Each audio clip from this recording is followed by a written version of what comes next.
Rhea Ripley is back, and in this video I'm going to tell you the big mistake that WWE must avoid with her now that she is back and feuding with Liv Morgan. This is a moment in which we have waited for quite some time. This is a moment that Rhea Ripley fans have been just waiting, counting down the days, and there had been a little mud in the waters as to clarification on exactly what was going on with Rhea Ripley and how everything was going to shake and bake, because Rhea Ripley had a breakout year in 2023, and heading into 2024, well, she looked to build on that momentum, build on that legacy as a dominant women's world champion, and she did so. She headlined Elimination Chamber in her home country of Australia against, of all people, Nia Jax. Oh boy. And she did that, and she did very well in that role, considering the circumstances. That's not a easy thing to ask of someone. That is a tall task in many ways. Not only you have to deal with crowd reactions, the build up, the lackluster build. Oh, and by the way, Nia Jax is not necessarily the most over person in the world, but she got through it. She made it work, and they had a decent match. Then fast forward, WrestleMania 40. I thought the reign of Rhea Ripley was going to end. And oh, how I was wrong, because when she steps foot inside of the squared circle with Becky Lynch, I figured that Rhea Ripley would put over Becky Lynch, right? She had the title for a year after winning it at WrestleMania 39 from Charlotte Flair. Long, dominant reign. I thought it was going to be coming to an end, especially with Becky Lynch, the momentum in which she had at the time, and the fact that she was in contract talks with WWE. Now, that was not the case. So, fast forward, Rhea Ripley goes over Becky.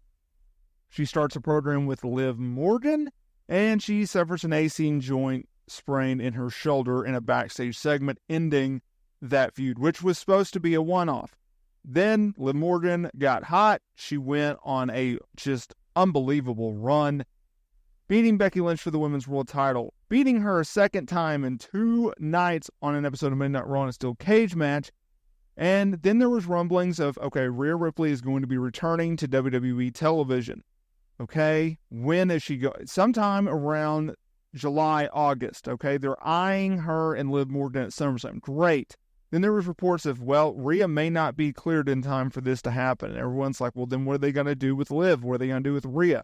At a time where they had continuously built up the Dominic, Liv, and Rhea Ripley storyline, where Liv was trying to get Dominic away from Rhea Ripley. This week, Monday Night Raw, Zelina Vega, Rey Mysterio, they put on a good match with Dominic and Liv. Liv and Dom, they went over. Then Dom embraced Liv. They were about to make out in the middle of the freaking ring. And then all of a sudden, Rhea Ripley's music hit. She came down to the ring. She interrupted the celebration between Morgan and Dominic. Liv, well, she got out of dodge going through the crowd before Rhea then confronted Dominic in the ring as the show went off the air. Okay, this was a big, big deal. So what is this big mistake that WWE must avoid? Well, look, I understand that originally they were only going to do a one-off program between Liv and Rhea earlier this year. Circumstances have changed.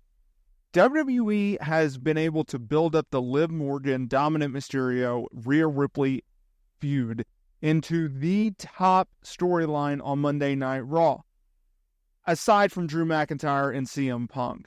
I would say that Punk and McIntyre is probably number one, although in a lot of instances, Liv, Dominic, and Rhea has helped carry Raw.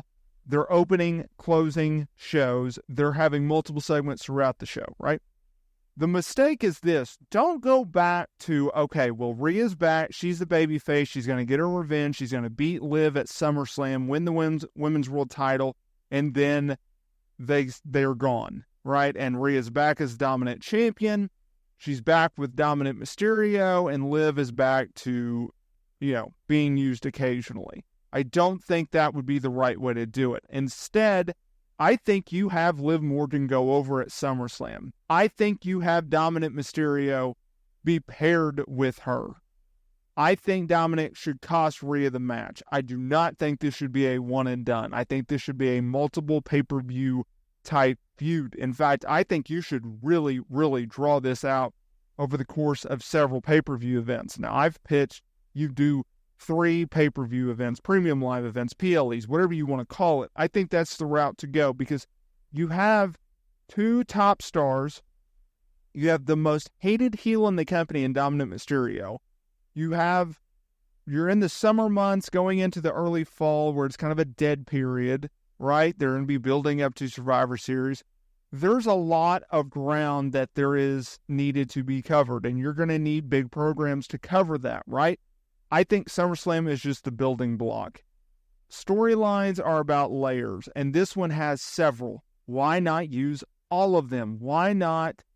Why focus in on one layer when you can focus in on multiple layers? And I think if WWE can do that, I think they're going to be in just a great position because we've seen Liv Morgan be able to carry the flagship show, Monday Night Raw, on her own, really.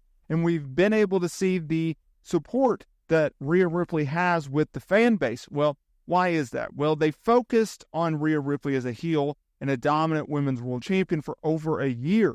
And as we inched into 2024, she started to get over and over and over, not as a heel, but as a babyface. People started to embrace her more and more because they saw how special she was. They have seen her progress where she was great in NXT UK. She was phenomenal in NXT. She got really, really hot there. And then she met Charlotte Flair. And then she had a Floundress-esque time period on the main roster until she was paired in the Judgment Day, where Edge and Damian Priest really came together as a whole, and they obviously kicked out Edge. But now we've seen her progress, and people, they feel robbed of the opportunity to see Rhea, not be able to finish her story as the women's world champion. They didn't get to see that. They were robbed of that because they didn't get to see the long reign end with a title change, with a pinfall or a submission. No, we got an announcement, a vacation, if you will. Hey, I have to relinquish this championship because of injury. That, in the eyes of fans, is not cool, and that is why there is such a emotional connection to Rhea. WrestleSTAR fam, a few news and notes here. First of all, make sure to hit that subscribe button and hit that notification bell so you are notified every single time we upload new wrestling content here to the channel. Also, if you would like to further support the channel and my family, please consider dropping some money on a membership, subscribing to that. You'll get additional content. There's a bunch of awesome perks out there, including members-only videos, which I highly recommend you go and check out. Also, if you are looking for some sweet pro wrestling merch, down in the description below, I have a link with some 2 sweet promo codes, including free shipping. All that information down in the description below. Thank you so much for changing my life, my family's life, and supporting the channel. And I will see y'all in the next video.